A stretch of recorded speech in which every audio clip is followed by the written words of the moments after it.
Farrah Fawcett, ce célèbre acteur avec lequel elle a été mariée.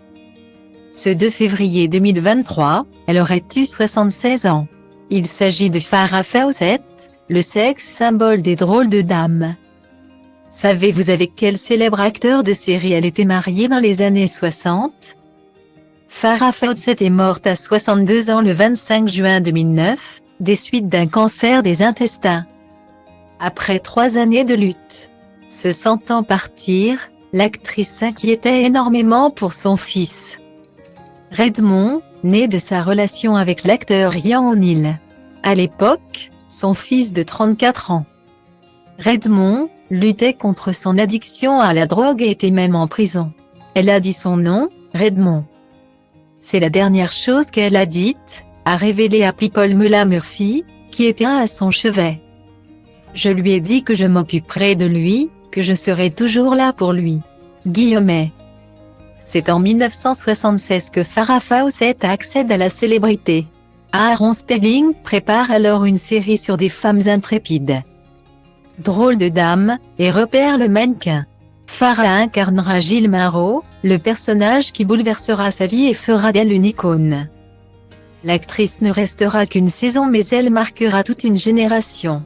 Avant de se lier avec son compagnon Ryan O'Neal.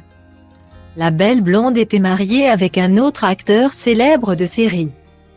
Cet acteur qui a épousé Farrah Fawcett en 1973, est une véritable star des petits écrans. Il s'agit de Lee Major. En 1973, il connaît la gloire en incarnant Steve Austin. Le héros de la série L'homme qui valait 3 milliards. La même année, tout lui sourit, il épouse Farrah Fawcett et monte avec elle une société de production. Il débute ainsi une carrière au cinéma, où il produit les films de Norseman et l'invasion des piranhas. En 1978, il tourne également aux côtés de Robert Mitchum, dans Des espions dans la ville. Malheureusement, cette union prendra fin en 1982. Dans les années 80, Lee Major ne tourne principalement qu'à la télévision, notamment dans la série L'homme qui tombe à pic. Ensuite, il continuera toute sa vie à multiplier les apparitions dans des séries très variées. Allant de la comédie, avec Will et Grace en 2005, au drame avec Grey's Anatomy en 2011. En passant par la série d'horreur, avec HVS Evil Dead en 2016.